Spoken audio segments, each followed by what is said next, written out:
குடியரசு பற்றின கேள்விகள் இடம்பெறும். இவரோட நூல்கள் பார்த்திங்கன்னா பூங்கொடி, வீரகாவியம், காவியப்பாவை. திராவிட நாட்டின் வானம்பாடி என பாராட்டப்பட்டது யாருன்னா துரைராசு தான்.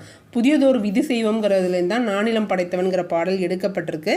வெள்ளி பனிமலையின் மீதுலாவோம் அடி மேலை கடல் முழுதும் கப்பல் விடுவோம் பாடல் பாரதியாரோடது.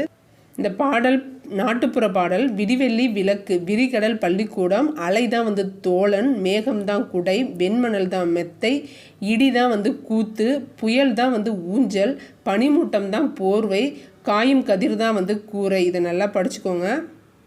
நெய்தல் நில மக்கள் பரதவர் பரத்தியர். அவங்களோட பூ தாழம்பூ. வாய்மொழி இலக்கியம்னா உழைக்கும் மக்கள் களைப்பை மறக்க பாடும் பாடல். இந்த ஸ்டேட்மெண்ட்டை வச்சு கேள்வியாக கேட்பாங்க.